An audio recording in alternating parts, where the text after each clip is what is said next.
Booktube, it's Emily. I'm back again to talk about another Australian book that I have just read.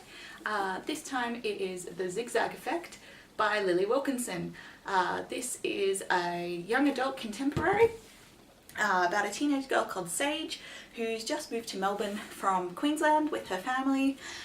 She gets a job at a magic show at a local theatre, working with a cute boy who is a total magic nerd, a kind of creepy magician, and a superstitious magician's assistant. Things start to go awry pretty quickly.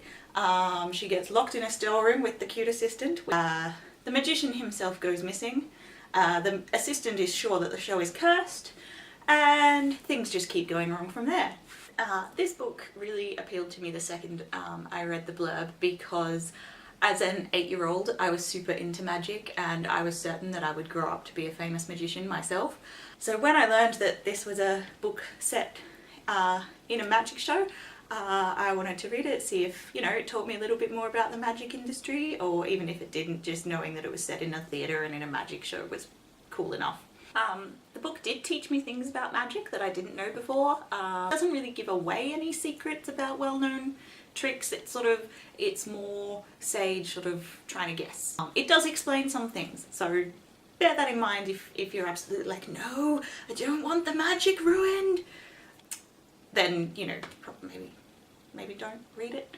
But for the most part it sort of respects the whole magician's code thing. It also deals with the sexism in the magic industry, the fact that it's always a handsome, charismatic male magician and his beautiful, scantily clad assistant. That actually is quite integral to the plot, and it is discussed, and the character of Bianca, the assistant in this show, she gets like really creepy fan mail and that sort of thing because of her position in the magic show. So I liked that it dealt with that, because it's something that probably a lot of people don't think about. Even I hadn't thought about it really. And on top of that, it also talks about the struggles that sort of the traditional little magic shows have in the light of the big glitzy, glamorous, you know, Vegas style magic and mentalism shows. And one of the characters that does show up a number of times throughout the novel is one of those glitzy, glamorous mentalism style magicians, and there's quite a bit of tension between him and the Great Armand, who is the magician that Sage is working for. I really liked Sage as a character, as a main character. I really liked the fact like she was capable, so like the reason they take her on, you know, give her the summer job is because she can do things like set up a booking system, and, you know, she does all their filing and things like that and she's just really practical, and I quite liked that. Having said that, you know, she's not immune to things that a lot of teenagers are immune to. She hears her parents talking about something, overhears them talking about something to do with splitting up the family, and she's like, oh my god, my parents are getting divorced. It turns out it was like a completely innocuous thing. Parents are not splitting up, it's fine, don't worry. But I quite liked that kind of jumping to the worst conclusion, because that's what I do all the time.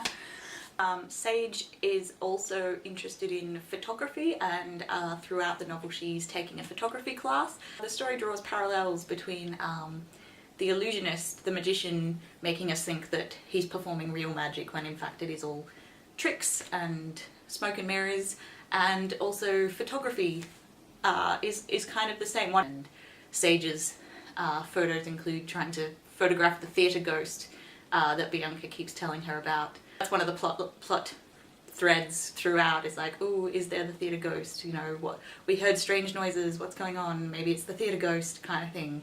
I did have some mixed feelings about some of the other characters, particularly Herb, the love interest. So first, yes, Sage and Herb, it is addressed in the story. Look, Herb is not the worst love interest in a young adult book, by far, not the worst. But there were just certain things that he said, Things like he's sort of talking about Bianca's superstitions, and he talks about things like tarot and that sort of things, and refers to them as women's magic. To be fair, Sage does call him out on that when he says that's the, and says other things that sort of require a bit of a hit on the upside of the head. But it's sort of one of those things where, like, yes, what he said is challenged, but I didn't necessarily feel that he learned from that challenge and wasn't going to do it anymore. So, like, he was fine. Look, there was nothing especially wrong with him, and I'm probably just being pedantic. Bianca, I thought her character was actually really interesting. There was a while there where I was like, I wish she was the main character instead. Yeah, she has a lot to deal with as the magician's assistant character. There's lots of creeps after her.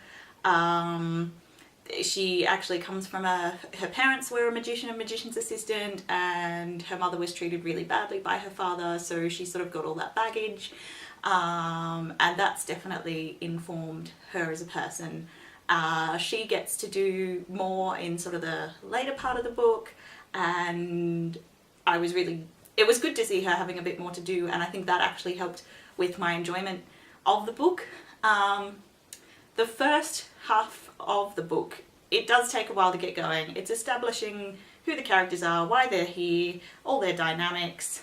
He's taking her to see a magic show, he's teaching her about that sort of thing, and, you know, Sage is worried about whether her parents are going to split up. That's sort of the first half, and then the Great Armand goes missing, and there's sabotage happening during each performance. This sort of thing starts happening about halfway through, and then it really starts building from there, and that was when I really thought the story got going.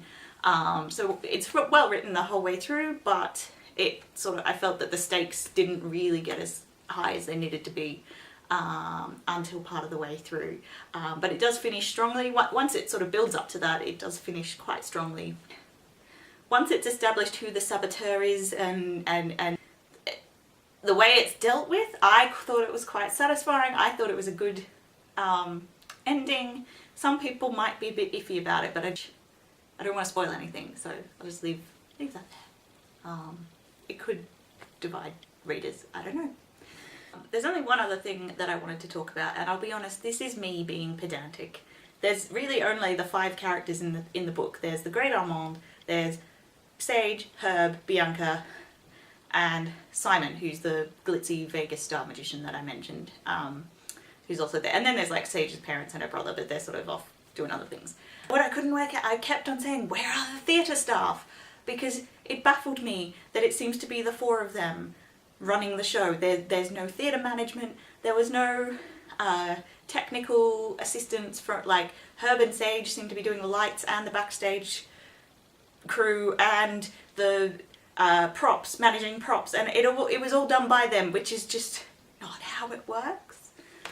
But as I said, I've been doing theatre on and off for the past several years, and so it's probably something that wouldn't even occur to a lot of people. So that was The Zigzag Effect, Lili Wilkinson.